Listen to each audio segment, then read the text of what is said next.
14세기의 한 성인이 예언한 세상의 종말이 지금 우리 눈앞에서 펼쳐지고 있다면 어떨까요?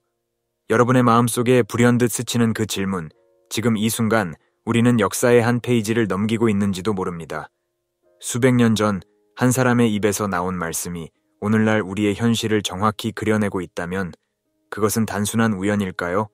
아니면 우리가 주목해야 할 무언가일까요? 성 빈센트 페레르. 그의 이름은 시간의 강을 건너 우리에게 메시지를 전합니다. 그가 본 환상, 그가 들려준 예언, 그 모든 것이 마치 오늘 아침 뉴스를 보는 것처럼 생생합니다. 세계의 혼란, 믿음의 위기, 그리고 다가올 큰 변화. 이 모든 것이 그의 말 속에 담겨 있었습니다. 하늘의 별이 흔들리고 땅의 기초가 흔들릴 때가 올 것이다. 이 말씀이 지금 우리가 겪고 있는 기후변화와 사회적 혼란을 예견한 것은 아닐까요? 우리는 지금 그가 말한 흔들림 속에 살고 있는 것은 아닐까요? 그런데 잠깐, 왜 우리는 수백 년 전의 예언에 귀 기울여야 할까요? 그것이 우리의 삶에 어떤 의미가 있을까요? 이 질문들에 대한 답을 찾는 과정에서 우리는 어쩌면 우리 자신과 세상을 바라보는 새로운 시각을 발견할지도 모릅니다. 여러분은 소원을 들어주는 나무나 복을 부르는 부적에 대해 들어보셨을 겁니다.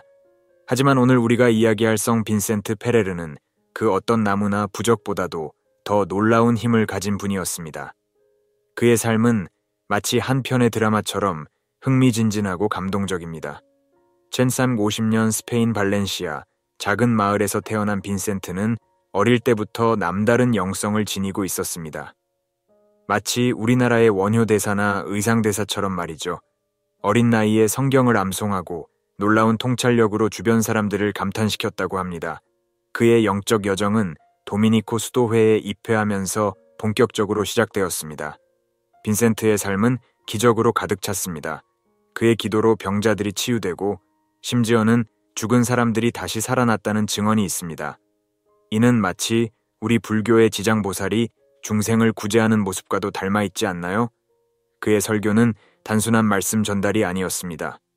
그의 말을 듣기만 해도 병이 낫고 마음의 상처가 치유되었다고 합니다. 내 믿음이 너를 구원하였다라는 말씀처럼 성 빈센트 페레르는 사람들의 마음속에 있는 믿음의 씨앗을 깨워 기적을 일으켰습니다. 그는 단순히 종교적 인물을 넘어 당시 사회에 큰 영향력을 행사하는 지도자였습니다. 그의 조언은 왕과 귀족들도 귀 기울일 정도였죠. 그런데 여러분, 우리는 여기서 한 가지 의문을 가져볼 수 있습니다. 왜 그토록 뛰어난 능력을 가진 사람이 미래에 대한 암울한 예언을 했을까요? 그가 본 미래는 과연 어떤 모습이었길래 그토록 강력한 경고의 메시지를 남겼을까요? 성 빈센트 페레르는 철삭 19년에 세상을 떠났지만 그의 영향력은 계속되어 1455년 교황 칼리스토 3세에 의해 성인으로 시성되었습니다. 하지만 그의 예언은 시간을 초월해 지금 우리에게까지 메시지를 전하고 있습니다. 그렇다면 이제 그 예언의 핵심인 세 가지 큰 재앙에 대해 자세히 알아보도록 하겠습니다. 여러분, 우리 한국인들은 예로부터 천재지변이나 큰 사건들을 하늘의 뜻으로 여겨왔습니다. 하늘이 노하면 땅이 움직인다는 말도 있죠. 성 빈센트 페레르의 예언 역시 이와 비슷한 맥락에서 세상의 큰 변화를 예견했습니다. 그런데 그의 예언은 단순한 자연재해를 넘어 인류 전체의 운명을 좌우할 만한 사건들을 이야기하고 있습니다. 첫 번째 재앙은 적그리스도의 출현입니다. 이는 단순히 한 개인을 지칭하는 것이 아니라 세상을 혼란에 빠뜨리는 거대한 힘을 상징합니다. 마치 우리가 알고 있는 음양의 조화가 깨어진 것처럼 말이죠. 거짓 예언자가 나타나 많은 이들을 현혹할 것이다. 이 말씀은 오늘날 우리가 마주하고 있는 가짜뉴스와 허위 정보의 범람을 떠올리게 하지 않나요? 그런데 여기서 우리는 한 가지 질문을 던져볼 수 있습니다. 과연 이 적그리스도는 실제 인물일까요? 아니면 우리 사회의 어떤 현상을 상징하는 것일까요? 어쩌면 우리 모두의 내면에 숨어있는 어두운 면을 의미하는 것은 아닐까요? 두 번째 재앙은 세상을 태울 큰 불입니다. 이는 물리적인 파괴일 수도 있지만 동시에 우리의 영혼을 정화하는 영적인 불을 의미할 수도 있습니다. 한국의 단군 신화에서 환웅이 세상에 불을 내려 보냈듯이 이 불은 파괴와 동시에 새로운 시작을 상징할 수 있습니다. 여러분, 이 불이 꼭 부정적인 의미일까요? 어쩌면 이는 우리 사회의 부조리와 불의를 태워버리고 새로운 세상을 만들어내는 변화의 불꽃일 수도 있지 않을까요? 우리는 지금 이 순간에도 크고 작은 불들을 경험하고 있는지도 모릅니다. 마지막 재앙은 최후의 심판입니다. 이는 모든 영혼이 자신의 행동과 믿음에 따라 심판받는 순간을 말합니다. 우리 불교의 인과응보 사상과도 맞닿아 있는 이 개념은 우리 각자가 자신의 삶에 대해 책임져야 함을 상기시킵니다. 모든 이가 자신의 행실대로 심판을 받을 것이다. 이 말씀은 우리에게 무엇을 시사하고 있을까요? 지금 이 순간 우리의 선택과 행동이 얼마나 중요한지를 깨닫게 해주지 않나요? 어쩌면 우리는 매일매일 자신을 심판하고 있는지도 모릅니다. 이 세 가지 재앙의 예언은 우리에게 두려움을 주기 위한 것이 아닙니다. 오히려 이는 우리에게 경각심을 주고 더 나은 삶을 살도록 격려하는 메시지입니다. 그렇다면 이제 이 예언들이 우리의 현실에서 어떻게 해석될 수 있는지 더 자세히 들여다보도록 하겠습니다. 적그리스도라는 말을 들으면 어떤 생각이 드시나요? 공포 영화에 나올 법한 무시무시한 존재? 아니면 단순히 종교적 상징? 성 빈센트 페레르의 예언 속 적그리스도는 우리가 흔히 생각하는 것과는 조금 다른 모습일 수 있습니다. 거짓된 평화와 번영을 약속하는 자가 나타날 것이다. 이 말씀은 단순히 한 개인을 지칭하는 것이 아닙니다. 오히려 우리 사회 전반에 걸쳐 나타나는 현상을 의미할 수 있습니다. 우리 한국 사회를 돌아봅시다. 물질 만능주의와 극심한 경쟁 속에서 우리는 종종 진정한 가치를 잃어버리곤 합니다. 빠른 성공과 쉬운 해결책을 약속하는 목소리들. 이것이 바로 성 빈센트 페레르가 경고한 적그리스도의 모습은 아닐까요? 그런데 여기서 우리는 한 가지 중요한 질문을 던져볼 수 있습니다. 왜 하필 적그리스도일까요? 이는 단순히 기독교적 개념을 넘어 인류 보편의 가치에 반하는 힘을 상징하는 것은 아닐까요? 우리의 일상에서 마주치는 작은 적그리스도들은 어떤 모습일까요? 하지만 이를 단순히 부정적으로만 볼 필요는 없습니다. 오히려 이는 우리에게 중요한 질문을 던집니다. 우리는 무엇을 진정으로 중요하게 여기는가? 우리 삶의 진정한 가치는 무엇인가? 이런 질문들을 통해 우리는 자신을 돌아보고 더 나은 삶의 방향을 찾을 수 있습니다. 성 빈센트 페레르의 예언은 우리에게 영적 각성의 필요성을 일깨웁니다. 마치 불교의 깨달음이나 유교의 수신제 가치국 평천하 엑시우셴 지캬츠고 빙텐샤와 같은 개념처럼 개인의 내적 성장이 세상의 변화로 이어질 수 있음을 상기시키는 것입니다. 진리를 알지니 진리가 너희를 자유롭게 하리라. 이 말씀처럼 적그리스도의 출현에 대한 예언은 우리에게 진리를 찾고 그것을 따르라는 메시지일 수 있습니다. 그렇다면 우리는 어떻게 이 진리를 찾을 수 있을까요? 어쩌면 그 답은 우리 자신의 내면에 있을지도 모릅니다. 여러분, 우리는 지금 이 순간에도 수많은 선택의 기로에 서 있습니다. 매 순간 우리는 적그리스도적인 유혹과 마주하고 있는지도 모릅니다. 하지만 동시에 우리에겐 그것을 분별하고 올바른 길을 선택할 수 있는 힘이 있습니다. 이 힘은 어디에서 오는 걸까요? 우리의 양심, 우리의 영성, 아니면 우리가 믿는 가치관. 결국 적그리스도의 출현에 대한 예언은 우리에게 깨어 있으라는 경고이자 더 높은 차원의 삶을 살라는 초대일 수 있습니다. 이제 우리는 이 예언을 통해 우리 자신과 우리 사회를 더 깊이 들여다볼 수 있습니다. 그리고 이를 통해 우리는 어쩌면 더 나은 세상을 만들어갈 수 있는 힘을 발견할 수 있을 것입니다. 여러분, 우리는 지금 어떤 시대를 살아가고 있을까요? 성 빈센트 페레르는 세상의 종말이 가까워질수록 사회의 분열과 지도자들의 부패가 심해질 것이라고 예언했습니다. 이 말씀이 마치 오늘 아침 신문의 헤드라인을 읽는 것 같지 않나요? 의인과 악인이 뚜렷이 구분될 것이며 많은 이들이 자신의 욕망을 쫓아갈 것이다. 이 예언은 우리 사회의 양극화 현상을 정확히 짚어내고 있습니다. 부자와 빈자의 격차, 정치적 견해의 극단적 대립, 세대 간 갈등, 이 모든 것이 우리 사회를 갈라놓고 있지 않습니까? 그런데 여기서 우리는 한 가지 질문을 던져볼 수 있습니다. 이런 분열이 꼭 나쁜 것일까요? 어쩌면 이는 우리 사회가 더 나은 방향으로 나아가기 위한 성장통은 아닐까요?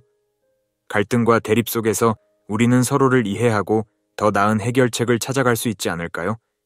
지도자들의 부패 문제 역시 심각합니다.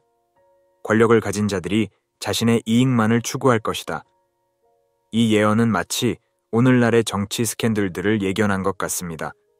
하지만 동시에 이는 우리에게 경각심을 주는 메시지이기도 합니다. 우리는 어떤 지도자를 선택해야 할까요? 그리고 우리 스스로는 어떤 리더십을 발휘해야 할까요? 여러분, 이런 사회적 징후들은 우리에게 무엇을 말하고 있을까요? 단순히 세상의 종말을 예고하는 것일까요? 아니면 새로운 시대의 도래를 알리는 신호일까요?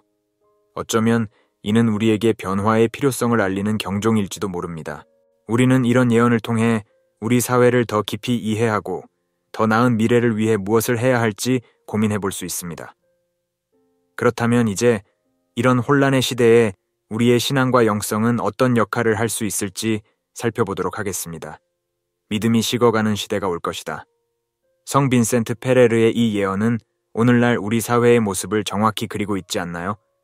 물질 만능주의와 과학기술의 발전 속에서 우리는 종종 영적인 가치를 잊어버리곤 합니다. 하지만 과연 이것이 우리를 행복하게 만들고 있을까요? 여러분, 잠시 자신의 내면을 들여다봅시다. 우리는 무엇을 위해 살아가고 있나요? 단순히 더 많이 가지기 위해서? 아니면 더 나은 사람이 되기 위해서? 성 빈센트 페레르는 이런 질문들이 더욱 중요해질 것이라고 예언했습니다. 진정한 빛을 찾는 자들은 더욱 빛날 것이다. 이 말씀은 우리에게 희망을 줍니다. 혼란의 시대일수록 진실한 믿음과 영성은 더욱 빛을 발할 수 있다는 것이죠. 그렇다면 우리는 어떻게 이 진정한 빛을 찾을 수 있을까요? 어쩌면 그 답은 우리의 전통 속에 있을지도 모릅니다. 한국의 불교, 유교, 도교 등 다양한 영적 전통들은 우리에게 중요한 지혜를 제공합니다. 무아 우오의 개념, 인 렌의 실천, 도 다오 와의 조화, 이런 가르침들이 오늘날 우리에게 어떤 의미가 있을까요? 동시에 우리는 새로운 영성의 형태도 고민해 볼 수 있습니다. 과학과 영성의 조화, 환경보호와 영적 가치의 결합, 디지털 시대의 명상법 등 이런 새로운 접근법들이 우리의 삶을 어떻게 풍요롭게 만들 수 있을까요? 여러분, 성 빈센트 페레르의 예언은 우리에게 경고를 주는 동시에 새로운 가능성을 제시합니다. 혼란의 시대일수록 우리의 내면을 돌아보고 진정한 가치를 찾는 것이 중요합니다. 그리고 이를 통해 우리는 더 나은 세상을 만들어갈 수 있을 것입니다. 큰 불이 세상을 휩쓸 것이다. 성 빈센트 페레르의 이 예언은 우리에게 무엇을 말하고 있을까요? 단순히 물리적인 화재를 의미하는 걸까요? 아니면 더 깊은 상징적 의미가 있는 걸까요? 여러분, 우리는 지금 이 큰 불을 경험하고 있는지도 모릅니다. 지구온난화로 인한 기후변화, 끊이지 않는 산불, 환경오염, 이 모든 것이 우리 지구를 위협하고 있지 않나요? 성 빈센트 페레르의 예언이 마치 오늘날의 환경위기를 예견한 것 같지 않나요? 그런데 여기서 우리는 한 가지 질문을 던져볼 수 있습니다. 이 불이 꼭 부정적인 의미일까요? 우리 한국의 전통에서 불은 정화와 새로운 시작을 상징하기도 합니다. 단군 신화에서 환웅이 세상에 불을 내려보냈듯이 이 불은 오히려 우리 사회의 부조리를 태워버리고 새로운 세상을 만들어내는 변화의 불꽃일 수도 있지 않을까요? 하지만 동시에 우리는 이 예언의 경고를 가볍게 여겨서는 안 됩니다. 우리가 지금 겪고 있는 환경 위기는 실제로 심각합니다. 그렇다면 우리는 이 위기를 어떻게 극복할 수 있을까요? 어쩌면 이는 우리에게 새로운 삶의 방식을 요구하고 있는지도 모릅니다. 여러분, 성 빈센트 페레르의 이 예언은 우리에게 중요한 메시지를 전합니다. 우리는 지금 선택의 기로에 서 있습니다. 이 불이 우리를 파괴할 것인가? 아니면 우리를 정화하고 새롭게 만들 것인가? 그 답은 우리의 선택과 행동에 달려 있습니다. 모든 이가 자신의 행실대로 심판을 받을 것이다. 성 빈센트 페레르의 이 예언은 우리에게 무엇을 말하고 있을까요? 단순히 종교적인 개념을 넘어 이는 우리 삶의 책임에 대해 이야기하고 있는 것은 아닐까요? 여러분, 최후의 심판이라는 말을 들으면 어떤 생각이 드시나요? 두렵고 무서운 이미지일까요? 아니면 정의가 실현되는 순간일까요? 성 빈센트 페레르는 이 심판이 단순히 벌을 주기 위한 것이 아니라 각자의 삶을 돌아보고 진정한 가치를 찾는 과정이라고 말합니다. 그런데 여기서 우리는 한 가지 중요한 질문을 던져볼 수 있습니다. 이 심판이 꼭 사후의 일일까요? 어쩌면 우리는 매일매일 자신을 심판하고 있는지도 모릅니다. 우리의 양심, 우리의 선택, 우리의 행동, 이 모든 것이 우리를 끊임없이 평가하고 있지 않나요? 성 빈센트 페레르의 예언은 우리에게 자유의지의 중요성을 상기시킵니다. 우리는 선과 악, 옳고 그름을 선택할 수 있는 능력이 있습니다. 그리고 그 선택에 따라 우리의 삶이, 그리고 나아가 세상이 변화할 수 있습니다. 여러분, 이 최후의 심판에 대한 예언은 우리에게 두려움을 주기 위한 것이 아닙니다. 오히려 이는 우리에게 희망과 용기를 줍니다. 우리는 언제나 더 나은 선택을 할 수 있고, 그럼으로써 더 나은 미래를 만들어갈 수 있다는 것이죠. 그렇다면 우리는 어떻게 살아가야 할까요? 어떤 선택을 해야 할까요? 이 질문들에 대한 답을 찾는 과정이 바로 우리 삶의 의미가 아닐까요? 성 빈센트 페레르의 예언은 단순한 과거의 이야기가 아닙니다. 그의 경고와 메시지는 오늘날 우리가 마주하고 있는 사회적, 영적 도전들을 더욱 깊이 이해하게 합니다. 우리는 그의 예언을 통해 현재의 혼란 속에서 진정한 가치를 찾고 올바른 선택을 해야 할 때입니다. 적그리스도의 출현, 대화제, 그리고 최후의 심판에 대한 예언들은 모두 우리에게 경각심을 주는 동시에 더 나은 미래를 창조할 수 있는 기회임을 일깨워줍니다. 이제 우리는 그 선택의 순간에 서 있습니다.